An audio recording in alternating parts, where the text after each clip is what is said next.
Good evening friends, welcome to home science classes. Carbohydrate भोजन का अहम भाग होता है। आज हम पढ़ेंगे कार्बोहाइड्रेट का आपको पता है कि हमने फूड एंड न्यूट्रिशन स्टार्ट करा है और उसमें हम टॉपिक वाइज व्याख्यात्मक पढ़ रहे हैं, यानी कि थियोरी पढ़ रहे हैं उसकी। तो थोड़ा टाइम लगेगा, आराम से पेशेंस से पढ़ना पड़ेगा हमें और बहुत आराम से पढ़ेंगे, क्योंकि हमने पहले ही आपको बताया कि एग्ज़ाम का नहीं बताया कि कब होना है। तो हम एकदम आराम से कवर करते चलेंगे, कोई दिक्कत वाली बात नहीं है। जितना पढ़ेंगे अच्छा पढ़ेंगे। बाकी हमने आपसे कहा था अगर नोट्स चाहिए तो आप हमें, अगर ये इसकी आप नोट्स या पीडीएफ चाहिए तो आप हमको टेलीग्राम पे मैसेज कर सकते हैं। स्टार्ट करते हैं कार्बोहाइड्रेट से, ठीक है। कार्बोहाइड्रेट, आज हमें कार्बोहाइड्रेट पकड़ना, उसका अगला टॉपिक कार्बोहाइड्रेट है। भोजन का अहम भाग होता है 60%। हमने आपको पहले भी बताया था कि हमारी थाली में 60% कार्बोहाइड्रेट होता है।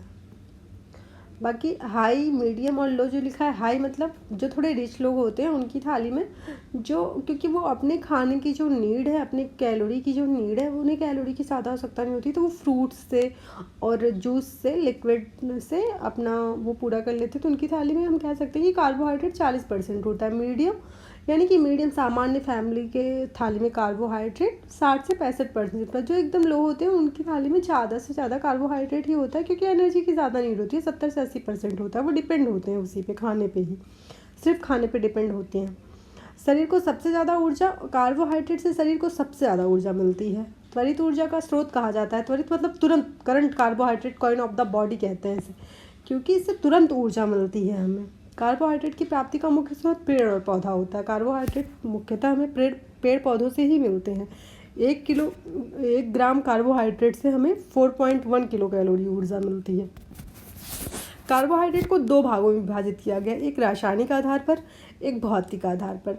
जिसे रासायनिक आधार पर बांटा गया उसके 3 टाइप हैं: मोनोसेकेराइड, डाइसेकेराइड, पॉलीसेकेराइड। मोनो, जैसे ही आप सुने कि मोनोसेकेराइड, उसका 1 अणु होता है। डाइसेकेराइड, उसका 2 अणु होता है। और पॉली, 10 से अधिक, 2 अणु से लेकर 10 अणु, उससे अधिक। मोनोसेकेराइड के हजारों अणु। ये क्या है? ये मोनोसेकेराइड का 1 अणु तो मोनोसेकेराइड। ग्लूकोज का 1 अणु मोनोसेकेराइड कहलाता है। ग्लूकोज के 2 अणु डाइसेकेराइड कहलाते हैं। डाई मतलब 2, मोनो मतलब 1, पॉली मतलब अधिक।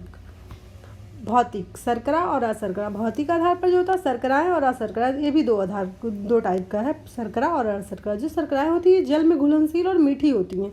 शर्करा मतलब आप समझ सकते हैं ना, चीनी की बात कर रहे हैं, चीनी जैसी मीठी है। आपको पता है कि हम शर्करा खाते हैं तो हमें पता है उसका टेस्ट कैसा होता है, मीठी होती है। इसमें व्यापक रूप से उपलब्ध होती है, दानेदार होती है। हम शर्करा बना लेते हैं, आपको पता है, गन्ने से।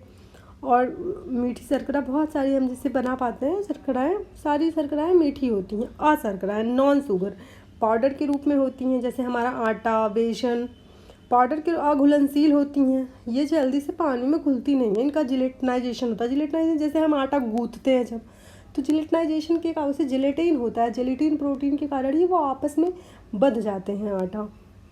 घुलनशील, ये पानी में घुल नहीं सकते, एकदम घुल जाएं। जब भी वो दिखेंगे, हम आटा की जब घूलते हैं उसे लेई बन जाता है ना वो, क्योंकि वो जिलेटिन के कारण होता है। ऐसे ही हमारा बेसन है, स्वादहीन और स्वाद रहित। ये स्वादहीन होते हैं, इसमें स्वाद नहीं होता, कोई टेस्टलेस होते हैं। आटे में कभी कोई देखा स्वाद होता है, टेस्टलेस होता है ना। प्राप्ति का मुख्य स्रोत पेड़ और पौधा होता है। पेड़ और पौधे मतलब पौधे से ही तो हमको गेहूँ मिलता है, जिससे हम आटा बनाते हैं। अब रासायनिक आधार पर जो है उसका टाइप पढ़ेंगे हम कि रासायनिक आधार पर। मोनो के अंतर्गत देखिए ग्लूकोज, फ्रैक्टोज और ग्लैक्टोज, GFG। हमारी मैडम जब हमें पढ़ाती थी कहती थी कि गर्लफ्रेंड गुड, एक कहानी सुनाती थी उसकी, आप याद करिए। नॉर्मल थे ग्लूकोज, फ्रैक्टोज और गैलेक्टोज। डाइसेकेराइड, रसायन के 2 या 2 से अधिक अणु पाए जाते हैं। इसमें रसायन के 2 या 2 से अधिक अणु पाए जाते हैं, जिसे कहते हैं सुक्रोज, माल्टोज, लैक्टोज। पॉलीसेकेराइड, 10 से अधिक अणु मौजूद होते हैं। हमने आपको एक नहीं बताया, जहाँ 3 से अधिक अणु मौजूद होता है वहाँ ओलिगोसेकेराइड होता है। 3 से लेकर 10 तक के, 10 से अधिक तो पॉलीसेकेराइड हो गया, और 2 से अधिक डाइसेकेराइड हो गया, 2 से 3 तक डाइसेकेराइड हो गया। लेकिन पॉलीसेकेराइड और डाइसेकेराइड के बीच में एक ऑलिगोसेकेराइड होता है, जहाँ पर 3 से लेकर 10 तक अणु मौजूद होते हैं। और पॉलीसेकेराइड में एकदम आसान से समझना है दोनों का। पॉलीसेकेराइड में 10 से लेकर लाखों तक अणु हो सकते हैं ग्लूकोज के, लेकिन जो ऑलिगोसेकेराइड उसमें 3 से लेकर 10 तक ही अणु हो सकते हैं, उसे ऑलिगोसेकेराइड कहते हैं। ठीक है, नोट करके लिखना, बस याद रखना है आपको। आगे भी मैं आपको एक जगह नोट करके लिखवा दूंगी इसे। ठीक है, चलो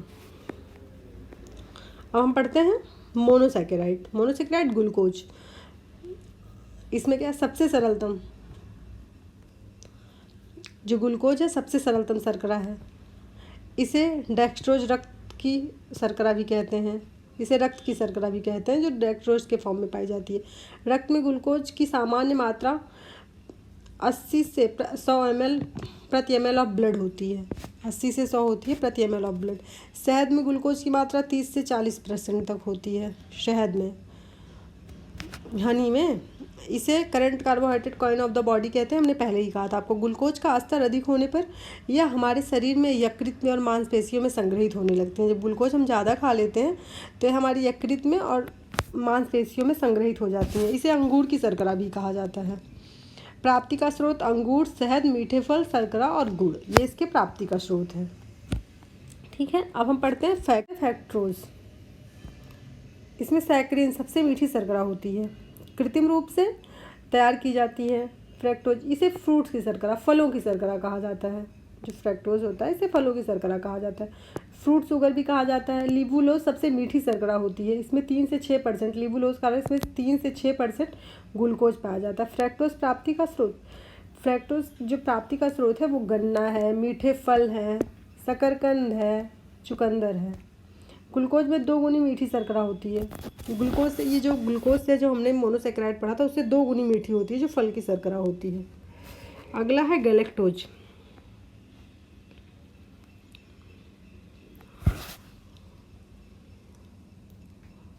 गैलेक्टोज जो है glucose plus galactose, glucose plus galactose मिलकर बनता है। ठीक है, गैलेक्टोज प्रकृति में स्वतंत्र रूप में नहीं पाई जाती, यह जो है प्रकृति में स्वतंत्र रूप में नहीं पाई जाती, अन्य पदार्थों के साथ मिश्रण के रूप में पाया जाता है। इसे गैलेक्टोज की अधिकता होने पर ग्लाइकोसीमिया, जैसे क्या होता है, जब ये ग्लूकोज की अधिकता हो जाती है हमारे शरीर में तो ये क्या होता है, डायरेक्ट रक्त में जाकर मिलने लगता है ग्लूकोज। जब ये रक्त में मिलने लगता है हमें ग्लाइकोसीमिया नामक एक बीमारी हो जाती है। इसके लिए हम आपको प्रॉपर एक अच्छे से बता देंगे ग्लाइकोसीमिया नामक, नहीं तो आप बुक में एक बार खुद कंफर्म कर लीजिएगा। और ये सीधा ब्लड में जाने लगता है, ब्लड में मिलने लगती है ग्लूकोज सीधा, तो हमें ग्लाइकोसीमिया नामक बीमारी हो जाती है। डाइसेकेराइड, C12H22 O11 इसके अणु पाए जाते हैं, जो ये बंद होते हैं इसके। जब 2 सामान अथवा 2 असामान मोनोसेकेराइड, जब 2 सामान अथवा 2 असामान मोनोसेकेराइड के अणु आपस में जुड़ते हैं तो डाइसेकेराइड बनती है।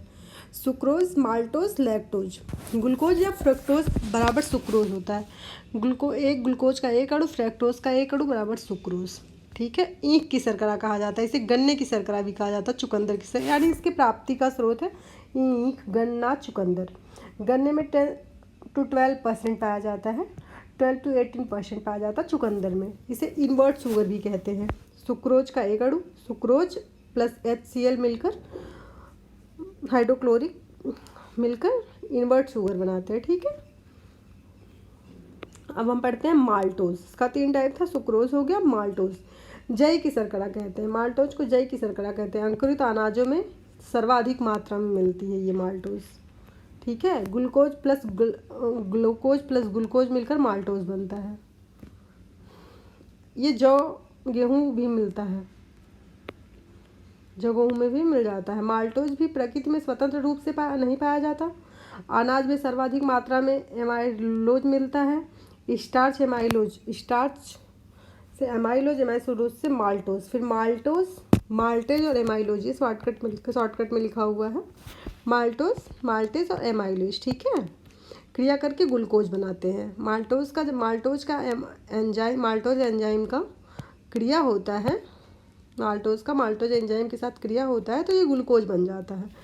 अब बचा लैक्टोज। लैक्टोज सभी को पता है कि दुग्ध की शर्करा कहा जाता है, इसे दूध की शर्करा। इसमें ग्लूकोज प्लस प्लस लैक्टोज होता है, दोनों मिलकर बनता क्या है, लैक्टोज। इसे दुग्ध शर्करा कहा जाता है, मिल्क शुगर। माता के दूध में लैक्टोज शर्करा मिलती है, माता के दूध में भी लैक्टोज शर्करा, माँ के दूध में 6 से 7% लैक्टोज शर्करा मिलती है, गाय के दूध में 4 से 5% लैक्टोज शर्करा मिलती है, और भैंस के दूध में 2 से 3% मिलती है लैक्टोज शर्करा। अब पॉलीसेकेराइड,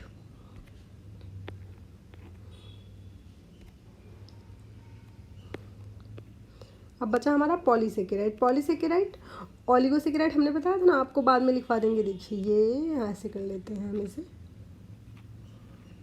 ये हमारा है पॉलीसेकेराइड। ठीक, हमने बताया था कि आप 3 से 10 मोनोसेकेराइड के अणु आपस में जुड़े होते हैं, उसे ओलिगोसेकेराइड कहते हैं। ये जो है डाइसेकेराइड और पॉलीसेकेराइड के बीच में का पार्ट है। अब पॉलीसेकेराइड, 10 से अधिक हजारों तक मोनोसेकेराइड के अणु आपस में जुड़े होते हैं, उसे पॉलीसेकेराइड कहते हैं। ओके,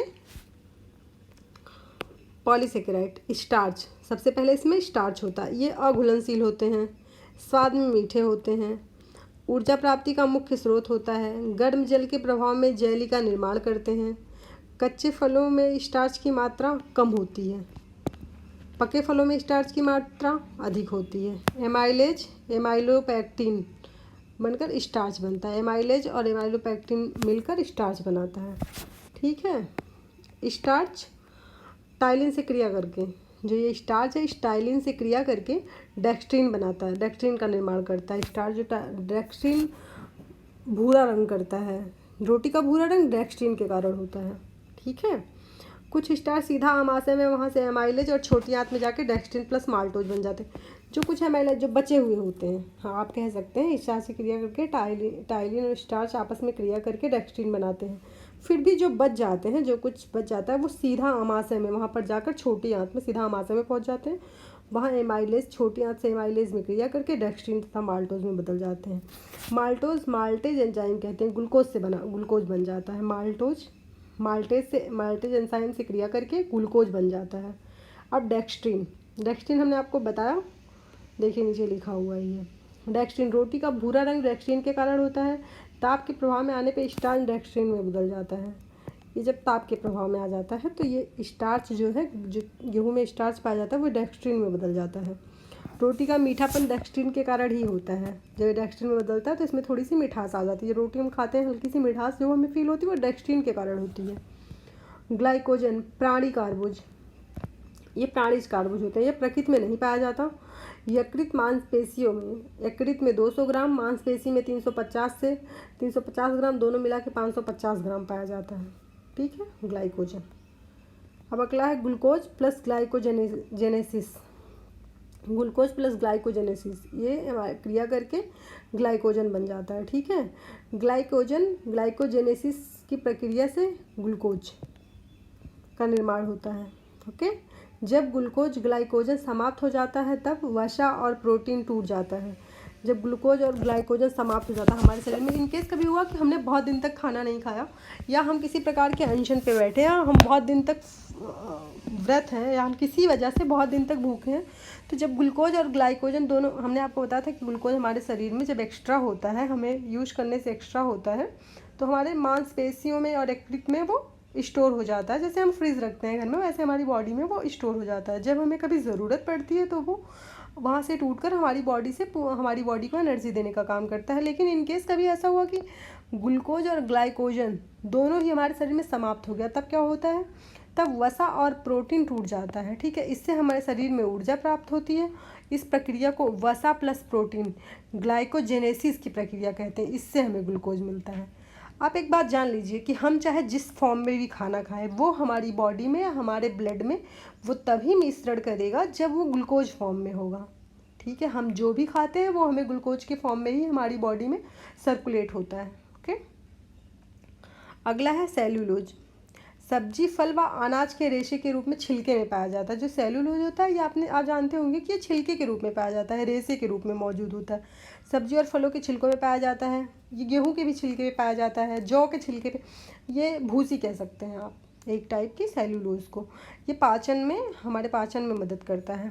मनुष्य में इसका पाचन नहीं होता, जानवरों में होता है। ये हम जानवरों को भूसा देते हैं, जानवर इसका पाचन कर लेते हैं, लेकिन मनुष्य इसका पाचन नहीं करता। लेकिन ये हमारे लिए ज़रूरी है। फिर भी क्यों ज़रूरी है? हम इसे पचा नहीं पाते, लेकिन ज़रूरी है। इसलिए ज़रूरी है क्योंकि हमारे हाथों की सफाई करता है। ये भोजन पाचन में मदद करता है। इसकी कैलोरी मूल्य 0 होती है, कोई कैलोरी नहीं मिलती इससे। जब पचेगा ही नहीं तो कैलोरी क्या मिलेगी? आंतों को क्रियाशील रखने के लिए उपयोगी होता है। यह आंतों को क्रियाशील रखने के लिए उपयोगी होता है। इसमें जल को अवशोषित करने की क्षमता अधिक होती है। भूसी में जल अधिक, अगर आप कभी आटे की भूसी को भिगा कर देखेंगे ना पानी में, तो बहुत सारा जल अवशोषित कर लेगी अपने अंदर। पैक्टिन, पैक्टिन किसे कहते हैं? पके हुए फल के नीचे ताज़े फलों के पैक्टिन मात्रा अधिक होती है। जो फल पक जाते हैं उसके अंदर पैक्टिन पाया जाता है, पैक्टिन ज़्यादा मात्रा में। इसकी कैलोरी मूल्य 0 होती है। पैक्टिन का पाचन नहीं होता, इसका भी पाचन नहीं होता है। चीनी के साथ मिलाकर पकाने पर जेली के रूप में जम जाता है। हम नहीं कहते कि जैम लाए हैं, जेली लाए हैं, वो फलों से ही तो बनता है, फलों के गूदे से बनता है। ओके। हेमी सेलुलोज क्या होता है? ये लास्ट वाला है इसका, पॉलीसेकेराइड का लास्ट वाला है। इसमें पेंटोजेज, हेक्सोजेज, न्यूरोल नामक अम्ल पाए जाते हैं। इसका भी पाचन नहीं होता है। अनाजों व दालों के छिलकों में बहुतायत मात्रा में मिलते हैं। अनाज और दालों के छिलकों में हेमी सेलुलोज ज़्यादा है। सेलुलोज का ही एक प्रकार है हेमी सेलुलोज। अब कार्बोहाइड्रेट के कार्य। कार्बोहाइड्रेट हमारे शरीर में क्या कार्य करता है? इतना करने के बाद आप लोग को पता चले गया होगा कि क्या कार्य करता है, बट सामान्य ऊर्जा प्राप्त करता है। ठीक है, शरीर को ऊर्जा प्रदान करना।